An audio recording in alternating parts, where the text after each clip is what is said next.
Thank you, Timur. Thank you for the introduction. Grateful for the opportunity to be talking at ADC20 tonight.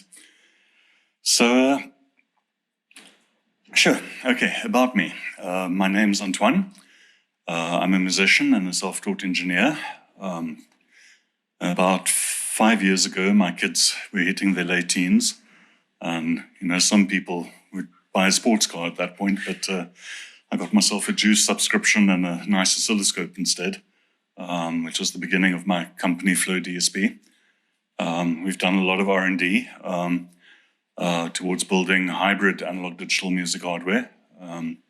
But tonight, I'd specifically like to talk about the impact that Rust is having on the digital development side. Just a quick disclaimer, embedded Rust is a really big topic, and it's got some very unique aspects to it, and there's not a lot of time. So my talk is kind of happening at the intersection of two things which should each be talks on their own. So those two talks are in ADC18, Ian Hobson did a talk which in many ways was the genesis of this talk. So if you want to know about Rust programming, that's the talk to look at. And then tomorrow night in this ADC, Tom Waldron is doing a talk specifically on embedded audio. That looks like it's going to be really cool. So that's sort of the other half of that. So if you want to in-depth on either Rust or embedded audio, this is not the talk. Those are the talks. So without further ado, underneath the hardware. I think the eternal question is why use a microcontroller instead of a single board computer? After all, why spend 34 euros on a Raspberry Pi that's running 4 cores at 1.5 gigahertz and all this good stuff, when I can spend 48 euros and get myself an Arduino, which runs at 48 megahertz with 32K RAM and 256K flash. I mean, come on, Tell me, why would I do that? And the answer lies in that embedded is very much a game of trade-offs. So the first reason you wouldn't want to do that is not everyone needs to be a supercomputer. Some of the coolest hardware I've seen over the last couple of years have all been running microcontrollers. Thea Flowers makes the big honking button. It's basically a Eurorack sampler. And she did a beautiful hardware design. It's an Atmel chip running at 48 megahertz. Emily Gillett from Mutable Instruments, when she built Braids, it was running a F103 at 72 megahertz. There wasn't even a dedicated audio codec. It's all using the built-in pins. Peter Kern's MeBlip, that's running on an Atmel running at 16 megahertz. Robert Munske, Philip Lamp, Nicholas Wontrop from CTAG built a Eurorack sampler running on ESP32. And I mean, this is an Internet of Things peripheral. It's meant to run light bulbs, not state-of-the-art music hardware. You got Matt Hines, who's Vector field sensing controller. It's a 3D electrical field sensing controller. This thing is amazing. Runs on a PIC microchip. And I think that also tells you a lot about why microcontrollers is the field sensing is done by quite a specialized chip. And what the microcontroller does is microcontrollers are really good at interfacing with specialized hardware. So, even if you're building something for desktop, chances are if you're interfacing with the rest of the world, you're going to want a microcontroller to mediate that conversation. Second reason is development cost. So most of the really fast chips use something called bull grid array packages, where all the pins are sitting at the bottom, the little balls of solder that you've got to line up with the PC board, and then you've got to put them in an oven and just the right temperature, just the right amount of time. Otherwise they smear and then the joints fold and it's a mess. And unless you've got an X-ray machine handy, you can't see what's going on there. It's basically, it's not something you want to be doing at home. Not that some people don't try, even though they probably shouldn't. Also, when you're talking single board computers, you're talking high-speed digital design, any clock speed over gigahertz, circuits start doing weird things, everything becomes an antenna, and you really need good people to work with that, and they're not easy to find, and yeah, you don't easily bring them onto a team just like that. Basically, at the end of the day, the faster your processor is, the more complexity you're going to have in your circuit, and there's no way around that. Second part of the cost is your manufacturing cost. So you're probably not going to be able to buy a Raspberry Pi processor unless you Raspberry Pi, but an equivalent processor would be something like the NXP MX8. These guys go for 24 euros at a pop. For less than half the price, you can get something running at 600 megahertz, the NXP MXRT. It's what the TNZ uses. For even less money, you can get a STM32H750, which runs at 480 megahertz. And again, a 72 megahertz chip, which you can do a lot with, you can get for 3.5 euros. And also crazily, there's some amazing chips out there. Again, the ESP32, Internet of Thing kind of utility chip. This thing's got 2 cores, each one of them running at 240 megahertz, and you buy them for €2.30. It's not even a minimum order quantity on that. So you want to build hardware and you don't want to build millions of them. Microcontrollers are often a gateway to that. That said, the Raspberry Pi is very cheap, especially the compute module. You can get it for $25. So probably we need a few more reasons why we want to go down this road. So another one is energy efficiency. I know the Pis don't have built-in fans, but if you're running a continual load on them, like with audio processing, you're probably going to want to put a fan on it, which brings noise, brings mechanical failure. Also, they don't run nicely on USB power, it draws a lot of current, maybe USB-C, battery power. Maybe you want to run battery. The difference, again, a Raspberry Pi, you'll get hours of battery life versus a microcontroller, which is well chosen. You can talk in days of life, which is great if you're building musical instruments. A musical instrument is something you want to be able to take with you. You don't want to have to be 5 minutes from the nearest outlet. Now, the reason is peripherals. This is something that a lot of folk talk about. So on a Pi, the onboard audio is not great. And I know you can get nice external codec boards, but ultimately the Broadcom CPU they use, audio goes through an I2S peripheral, which only supports a maximum of 2 audio channels. And there's not an easy way around that. People have found ways around that, but there's not an easy way. Another thing is if you're in the Eurorack universe, you want to talk CV gate. The Pi hasn't got any built-in analog or digital converters. It's only got one PWM pin. So, you can always build this as external, but it adds complexity that maybe you don't want to have to get into, especially if you don't need all the processing power. Then we get to some of the big reasons. Probably the biggest reason is latency, especially if you're building hardware for using in a live performance environment. Now, the thing, most single board computers come with some version of Linux or Windows embedded. It comes with the operating system. Operating systems are the bane of latency. The reason is that you don't get to say when your code runs. The operating system decides that, and sometimes its opinion is different to yours. So the nice thing about the embedded is you got complete control of the chip. So if you look at the scope trace, the yellow line, this is the MIDI signal. The purple line is audio. And you can see here, we got the MIDI data coming in. Here's 3 bytes of data that represent a note on message. And that takes 1.4 milliseconds to transmit. And that's a hard limit on the speed of MIDI. And then there's a gap of 0.6 milliseconds before my audio begins. Now that's a tight latency. That is constant, and that represents the latency of 32 samples at 48 kilohertz. That's 600 microseconds, which gives us a total end-to-end latency on the system of 2 milliseconds. Now, if we were running with Linux in the loop, maybe we don't even see the start of the MIDI, because first it has to wait for something to read the serial port. Maybe we got to wait after the MIDI comes before we get to our audio callback. And maybe after we fill in the audio callback, we got to wait some more until that gets to the peripheral. You don't know, you can't control that. So we need to use much bigger buffer sizes to deal with the variance, which, that's what creates latency ultimately. There are ways around that. There's a company called Bella who build a platform on top of the BeagleBone, which is a gigahertz Linux board. They've done amazing work. They've gotten latency down to a single sample and 80 microseconds. But believe me, that work does not come cheap. And then the final reason is that, microcontrollers these days are not what they used to be.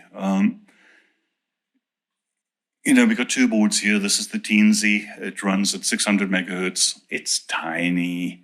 These are a feather form factor. Then there's a new board as well, came out recently. Benedict talked about it, and I think a couple of other people are going to be talking about it at the conference as well. This thing's amazing, built by a company called Electrosmith. They just finished a Kickstarter to bring this to market. It was very successful. It was built specifically for audio development, and you'll notice that it's got a built-in audio codec on it, a very nice audio codec, in fact. 24 bits, maximum of 192 kilohertz sample rate. And the chip on it is the STM32H750, which runs at 480 megahertz. So not quite as fast as the Teensy, which is 600 megahertz, but plenty fast enough for most things. And I'll argue it's actually better than the Teensy's chip. And the reason for that is this chip is also available in a low-profile quad flat package. Now, why does that matter? I can hear you ask. And the reason that matters is you can hand solder this.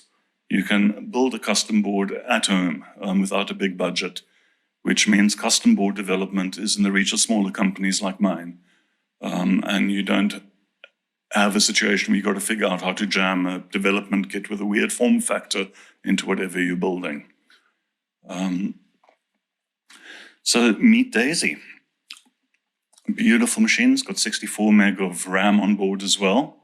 31 IO pins that support more stuff than you can shake a stick at. I mean, it's got two synchronous audio interfaces, each of which can handle 16 channels of PCM-TDM audio. It's got 12 ADCs, 2 DACs. It just goes on and on. And the whole thing retails for $29. And it really is small. I mean, I don't know if you can see, but banana for scale. It's a really small banana. It's not that I have big hands. It's a small banana, and the board is even smaller. And it retails for $29. Can't believe it. And I promise no one gave me anything to say this. I'm just really excited by this hardware. It's one of the coolest things to happen in a long time, I think. So, second part of the talk, embedded Rust. So why Rust? How did I end up here? I was a C++ programmer last time I looked. I didn't plan it, but the deeper I dug, the more I got sucked in to the whole thing. Let's start just Rust has got amazing ergonomics. To get Rust running on your machine, first you install Rust up, just an installer for Rust. There's some Windows installers available. By the way, if you get my slides after the talk, you can run all this at home. I've kind of structured it as a tutorial as well. Then you install a tool chain generally. Rust has got various tool chains. There's a stable channel. This gets updated every 6 weeks, but it never breaks anything. There are stability guarantees on what they're allowed to push to that. You can also install a nightly channel, which is refreshed every day. I'm using that for this talk because there's a couple of things I'm doing which need some unstable features. But in a month or two, those are probably going to be moved to stable and I won't be on nightly anymore. Then you add a target, a compiler target for whatever chip you're working with. And it's built on top of LLVM, so pretty much everything in the known universe has a target on Rust. For this talk specifically, for the Daisy, it's a Cortex-M with a floating point unit. So we're going to be using the thumb target for that. And that's it. That's your Rust installation. Nothing else needed. Doing development, there's a couple of quality of life things I like to throw in as well. Just a copy of GDB so I can debug my code. I use OpenOCD to talk to the JTAG interface on the board and flash my code. And then there's cargo generate, which is just a handy tool for creating new apps from a template. So from here on, I can create myself an embedded app this easily, run that code, and it will generate a full Rust project that looks something like that. Got all the bits and pieces with a main source file that has an implementation of a Blinky. Blinky, by the way, in embedded is the hello world of embedded, because you don't have a display, so you can't say hello world, but most boards at least have an LED on it. So the idea is Blinky just blinks a light. So we can take this and we can build our app. Now in Rust, you've got a build system and a package manager built in, which is Cargo. It's both your build system and package manager. And you build stuff by saying cargo build, and bam, off you go. And then you can run it with cargo run. So let's just get a quick look at the Teensy board over there. You should see it. So when I run cargo run, you should see, yeah, there you go, LED flashing happily. Off it goes.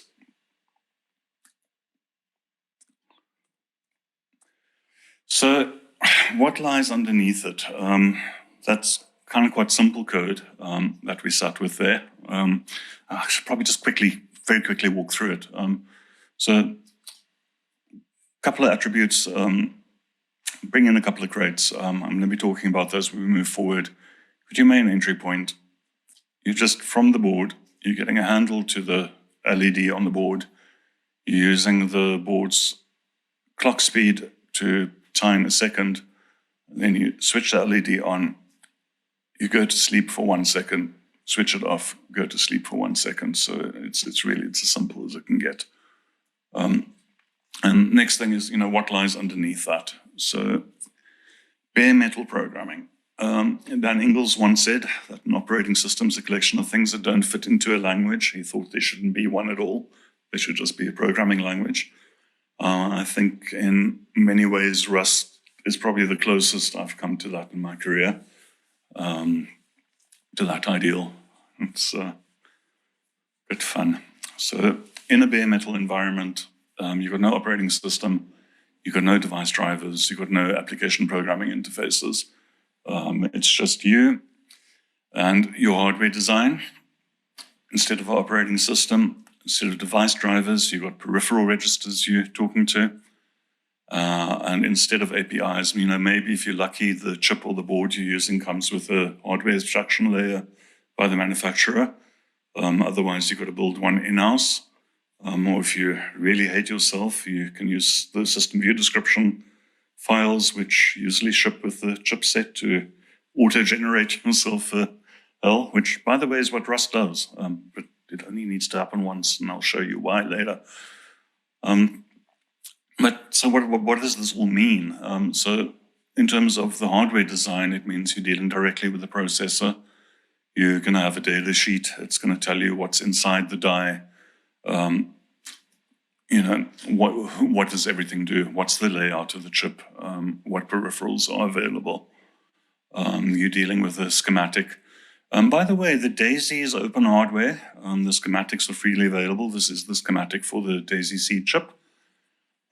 So basically, you're going to want to be looking at the schematics to figure out things like there you got your LED, which connects to a pin called LED user, which may be on the CPU pins here. You might be able to find it over there to zoom in. So on block C of the I/O pins on the CPU is where your user LED is connected. So if you can drive that pin high, it'll make the LED light up. And then there's no device drivers to talk to those pins.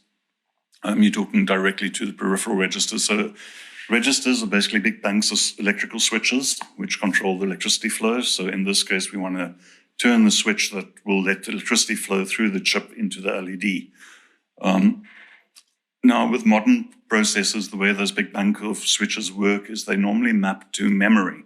So writing a value to those switches or reading a value from those switches is just a case of reading or writing into memory. So if you look at the memory map for the Cortex chip that we're working with here, maybe you've got the lower half gig is sitting with your program code. Another half gig is the on-die RAM on the chip. And then the next half gig is the peripherals that are on that chip. Maybe later on there's also external RAM devices and stuff that you can map in, but the lower 3 layers are really what we're interested in here. So what does a memory map look like? So for the pins on the processor, the output pins, the input-output pins, there's normally 2 registers you want. The first is the reset and clock control register. This turns everything else on the chip on or off, because you don't want everything on the chip on all the time. It uses too much power. So you'd want to talk to this register to turn this peripheral here, which represents the peripheral that controls the pin, which controls the LED. And you'll see next to it there is actually a memory address, which represents each register block. And then within each register block, you've got individual registers. So within the reset clock control register block, you've got a clock register which has got within it 1 bit, which enables or disables the GPIO. And then if you look at the GPIO registers, you've got a block set reset register, which will basically turn the output register on or off, which will pull the pin high or low in terms of what you're doing. I mean, let me just prove to you that that's how it works. Let's just throw up the DAISY again. So I'm just going to break into the debugger here. And what you'll do is you'll see the LED is off. So if I write directly to the memory location, so the register block was like 58020800 with an offset of 18 for the block set register. So if I write directly to that memory location and set that bit to high, you'll notice the LED goes on. And again, if I set it onto the reset bit, that turns it off again. So basically controlling the rest of the world, you're writing and reading to memory registers. That's the basic principle of bare metal programming. I know that might look scary, but luckily that's not the day-to-day experience of programming Rust. Most of the action's happening on a far higher level of abstraction. For APIs in the embedded Rust universe, there's an entire ecosystem that comes that a lot of amazing folk have done amazing work on over the last few years.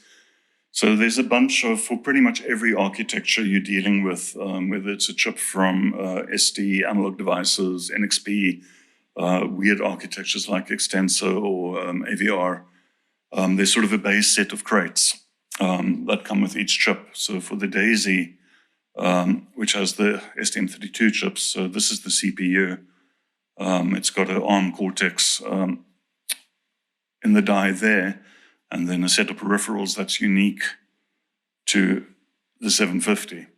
And then on top of that, you get different Rust crates. So a Rust crate is like a module or a package.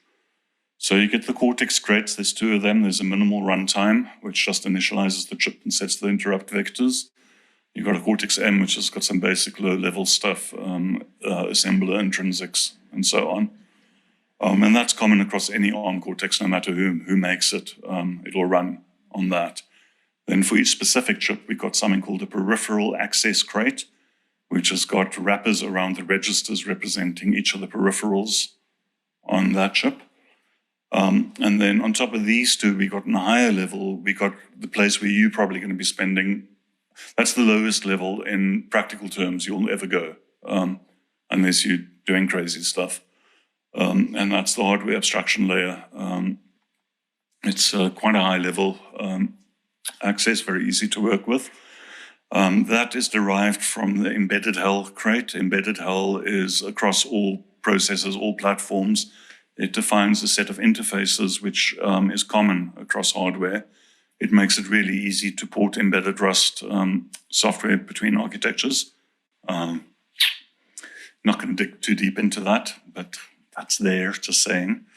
And then on top of the Hell crate, most boards, development boards you get will also ship a board support crate, which will do stuff like tell you, here's the board LED without you having to know exactly which pin it connects to and so on. And then for the DAISY, I'm working on a DAISY board support package. And then your program sits on top of that. And again, these are not frameworks. They don't insulate you from the lower layers, they're libraries. So in your program, you can freely access any of the lower level elements as you need to, which is great because sometimes whatever you need hasn't been implemented in the board crate or the hell, and you don't want to have to wait for the community to catch up with what you need, so you can drop down to lower levels. That matters a lot to me, the work I do. And then there's also a bunch of other stuff. I mean, there's component abstraction crates with USB device drivers, embedded graphics, crates for specific hardware, even a couple of operating systems, of which Georgia Apparecchio's RTIC is really worth a look if you're into kind of operating system research. It's got a really unique take on concurrency. Also, for the more traditionally minded, there's a lovely wrapper around FreeRTOS. So you can have a lot of your kind of familiar territory if you prefer to roll that way. And yeah, that's the higher level of day-to-day of coding Rust. It's quite a friendly place. How are we doing for time? Cool. Okay, so I'm just going to start. I'm going to look at the peripheral crate and show you just briefly how everything fits together. So peripheral crates are auto-generated. Chip manufacturers, that's why we got such good coverage.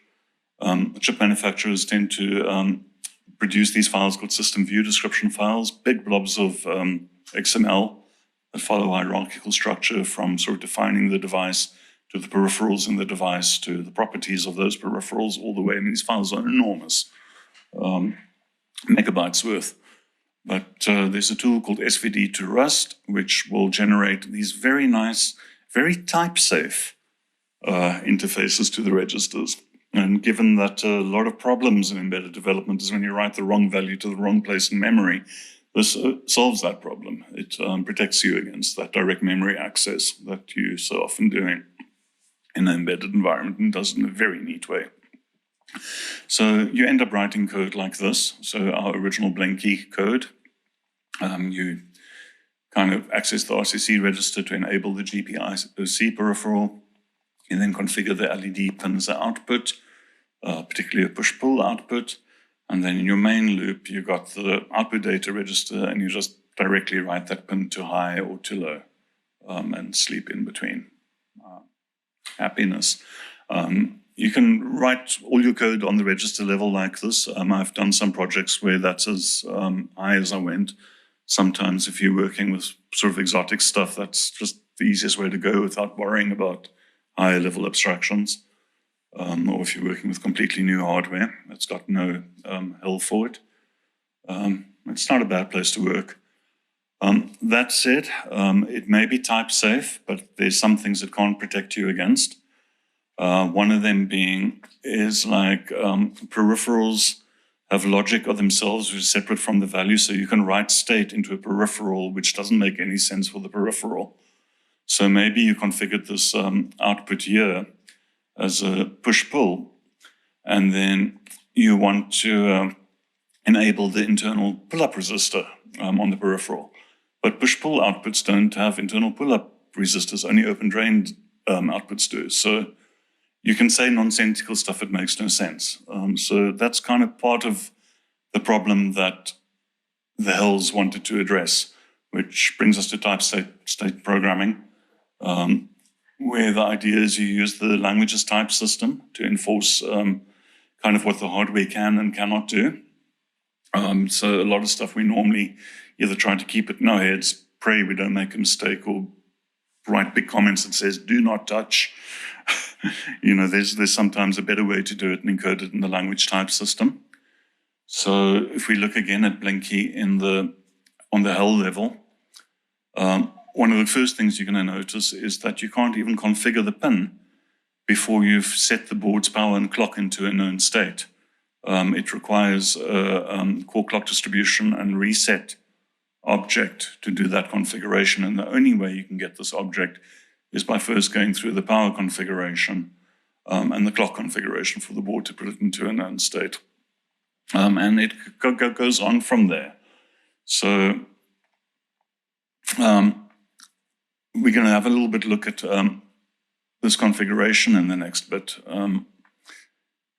and see how that goes, how it can protect you specifically. So the idea is type states. It came originally from the OCaml research community. It kind of relates a lot to program verification at the end of the day, which I think is where we're heading in the long run, where programs are structured as logical proofs. But here, at least the basic idea is you want to encode the state of the hardware into the types that are operating on the hardware. And what does that look like? So Rust does type inference, so you don't hardly ever need to actually explicitly say what the type of something is. But let's have a look kind of stuff. So let's say we've got a pin here for the LED. And also, you notice you've got to explicitly call it mutable, because in Rust, everything's immutable by default. If you want a mutable thing, you've got to say it's mutable. And the type of that pin is basically, it's the GPIO P7 with the type of analog. So that's what an unconfigured pin looks like on the STM32s. Other chips might have a different mode by default after power up. And then when you configure that pin, so let's say we want to make it an open drain output, you'll find that that is encoded into the return type. So where unconfigured type as a mode of analog, you'll see the mode here is output of a type open drain. Conversely, if we want to do it into a push-pull output, you'll see similarly it's an output, but this time the mode is push-pull. This is very handy because there's some common errors you catch. So something that kind of happens quite often is, let's say you got a situation where you got your pin as an open drain, and a couple of weeks later, someone else comes to the code base, and this time they think maybe a push-pull output is the better solution. So they come in, they change it into a push-pull output, commit the code, and walk away. And there's a small problem with that, because internal pull-up resistors can only be found in open drain outputs. So they've committed a massive bug in the code base. Luckily, this is a compile error in Rust. You try and commit that code, and your auto-commit script does a compile. It's going to tell you there's no method called internal pull-up on that particular output. If it was output open drain, it would be happy, but it's output push-pull. And this kind of permeates the embedded Rust ecosystem on every layer. And it takes a while to get used to, but once you do, you're not going to want to go back. How does it work? Okay, so in embedded hell, we kind of have traits which are common. So every GPI open has a set high, set low method. And then when we're actually implementing that, we do two things. The first thing we do is we create a zero-size type. This is something that happens a lot in Rust. It's a struct, it's got no members. All it has is it's got a type argument mode. So basically, we'll then implement this trait for any particular mode. So all modes that are output pins will have a set high and a set low. Then we can get more specific.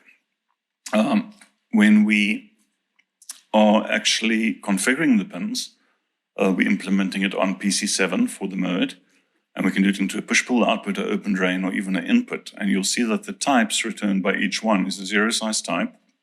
So it doesn't actually contain any data, it's just type data. And it says it's an output of type push-pull, that would be an output of open drain, that would be input of floating. And again, a zero-size type really is just, it's a struct with no members.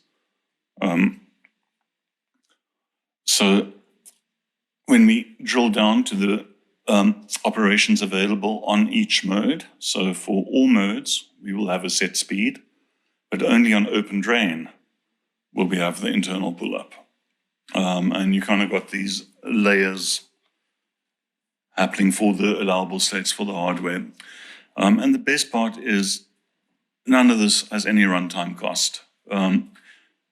It's a zero-size type. The compiler checks against it, so it acts real at compile time, but it doesn't exist in the binary. It gets optimized out. It takes no RAM, no CPU, no space.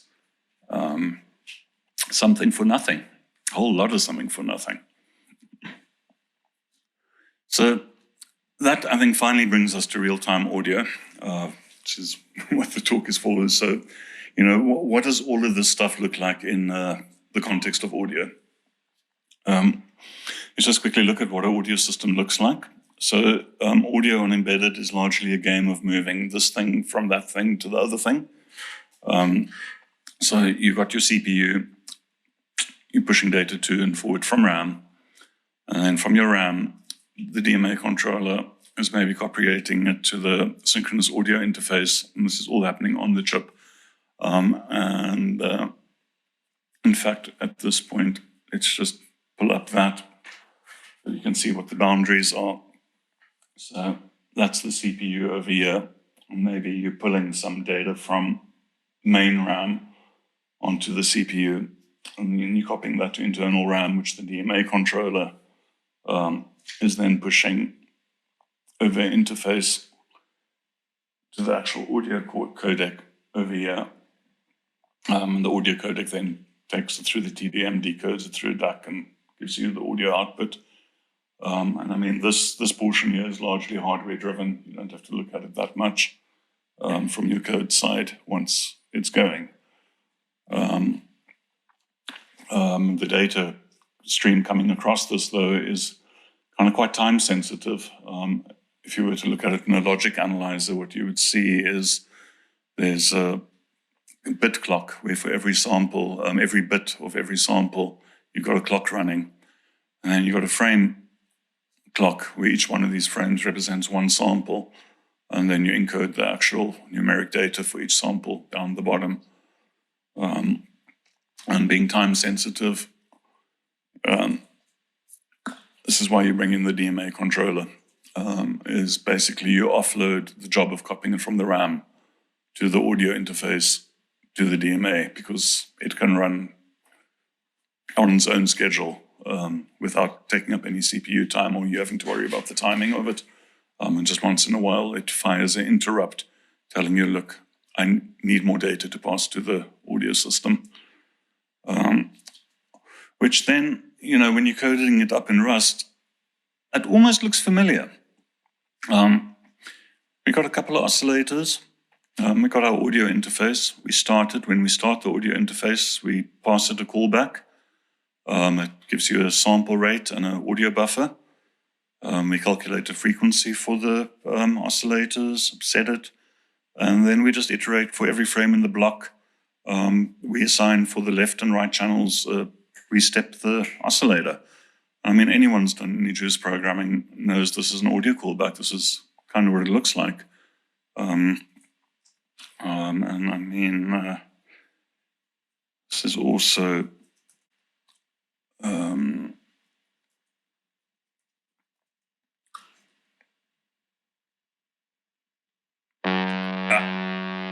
you go. It makes noise. And there you can see, there's my left channel, nice sine wave, right channel, nice sawtooth.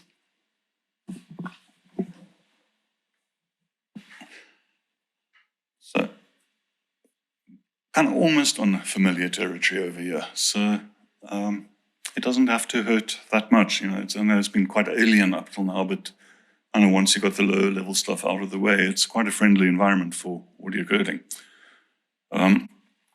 Of course, this is a very simple audio system. It's only got one interrupt happening. There's no concurrency in the system. So let's look at something a little bit more complex. And I mean, this kind of comes to the root of Rust. Rust has got so much cool stuff about it, but even if you took all of that away and just stayed with the basic concepts around safety, it's still a radical language. Rust is built on two basic ideas. One being linear types. Linear types ensure that objects are only ever used exactly once. This allows the system to safely deallocate objects after use without needing a garbage collector or reference counting. Region-based memory management. This allows Rust to infer when regions can be allocated and deallocated It ensures objects aren't used after they've been destroyed. And basically, on these two ideas, they built the borrow checker. And the borrow checker comes with a bunch of rules, 5 of them. First are around ownership and lifetime. Every value in Rust has a variable that's called its owner. There can only be one owner at a time. Rust has move semantics by default, and you can't opt out of them. When the owner goes out of scope, the value gets dropped. Then on borrowing, when you take a reference on an object, there can be 0 or more immutable references. You can have as many immutable references as you want, but always only one reference which is mutable. Now, these rules are very strict, enforced by the compiler, and this is why people complain about the borrow checker. But once you wrap your head around it, it just ends up looking like best practice in C++ code, to be honest. It just takes getting used to the new terminology. And these things prevent a whole bunch of bugs. It simply can't happen in Rust. These things are compile errors. But more important than what it prevents is what it allows. So the 3 big bugbears in audio is always memory arrays that overflow their buffers, managing your memory manually, and segfaulting your program. And most of all, multi-threaded code with data races. In Rust, a race condition is a compiler error. This is radical. It's one of the first things I heard about Rust. And it's the thing I think which has also stuck with me since then. What does that mean? So just to remind everyone what a race condition is, a race condition is what happens when the following conditions are true. You've got 2 or more pointers at the same resource. One of them is being written and there's no synchronization. Sort of a bit like this system over here. So what we're sitting with over here is a concurrent audio system. We've got a MIDI interface coming in, which if you look over here is the section here. That is going through a serial peripheral into the CPU over there, running the audio system, which is then going through the codec out there. And most importantly, you'll see there are 2 interrupts happening. Whenever there's a MIDI note coming in, it tells the CPU via an interrupt, and every time there's more audio data needed to go out, it tells the CPU via an interrupt. It leads to code that looks like this. So let's say we create a global variable called MIDI note. And what we want to do is every time a MIDI message comes in, we want to set the MIDI note to that. And then in our audio callback, what we want to do is we want to set the frequency to whatever the MIDI note is. What happens if we try and compile this? It's a compile error. You can't borrow MIDI note as immutable, which is down here, because it's already borrowed as MIDI, as mutable. And this essentially is how race conditions are caught through the borrow checker. I can't access the same data without some synchronization mechanism between the 2. So how would I do that in Rust? I would, one way is traditional way, use shared atomic state. Rust has got atomics. So we create an atomic when we store it. Use ordering. The ordering semantics are the same as C++20s, so that should be familiar territory. And then in the audio interrupt, we can also then load it with whatever ordering is preferred. And that compiles no problem. In fact, that should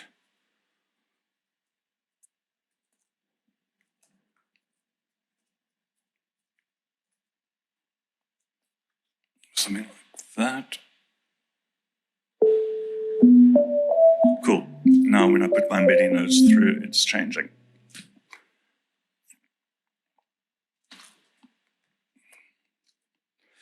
But let's say we've got a slightly more complex system. We've got external controllers we want to work with, MIDI controller messages.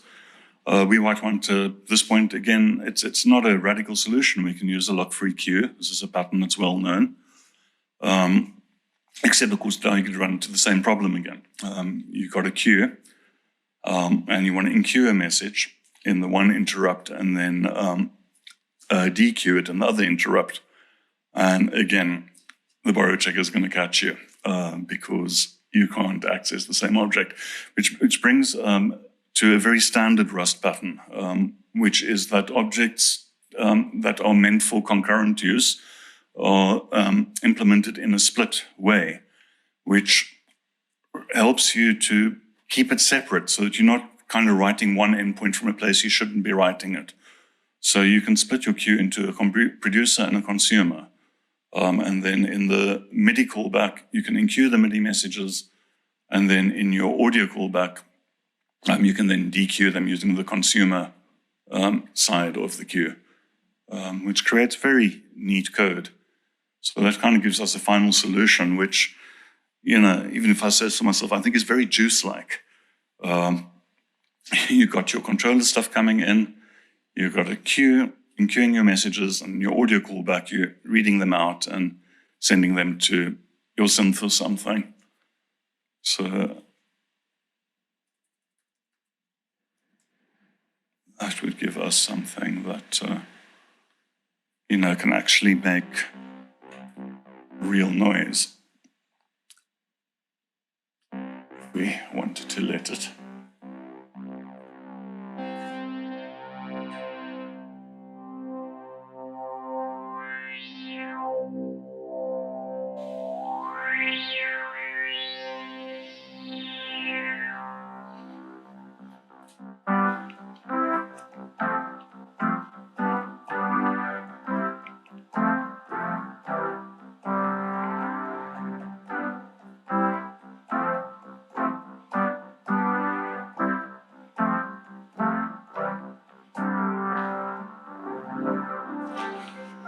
Too soon, Eddie, too soon.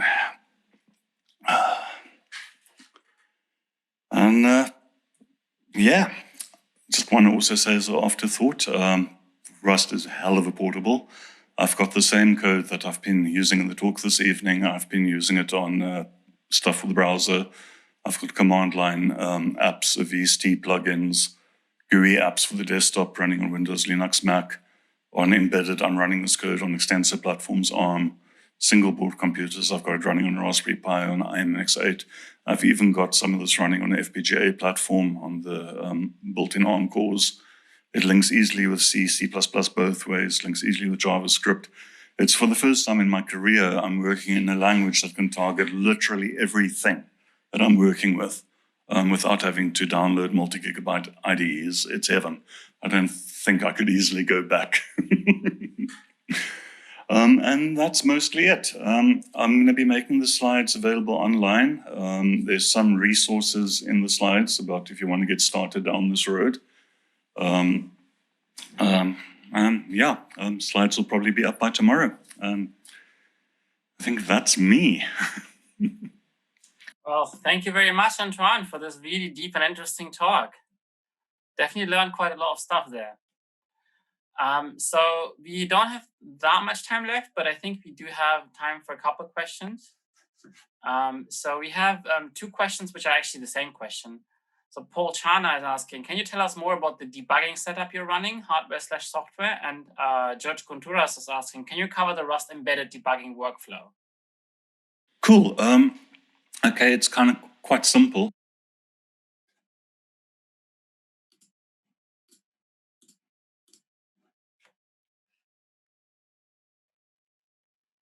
I think you're muted. Can't hear you. I thought I'd unmuted that. Okay, cool. Here we go. Okay, so basically from the hardware side, I'm using the JTAG port on the DAISY. It's also got USB if you prefer that. And that's just running through a standard ST-Link. On the software side, it's kind of cool. It's just GDB. So the flow is pretty much exactly the same as if you were working within C. So for instance, let me just break into it wherever I am.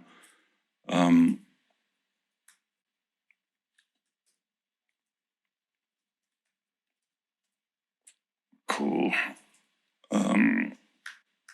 Cool. And So GDB in all its glory. Love it or hate it, all there. There's integration with stuff like VS Code and so on. I'm a bit old school for that, but it's great stuff if you prefer that as well. That was the one part of the question. I'm sorry, Timur, just remind me the second half. Yeah, basically the same thing. Like, can you cover the Rust embedded debugging workflow, which I think you just did. So it was basically just the same question from two different people. Cool.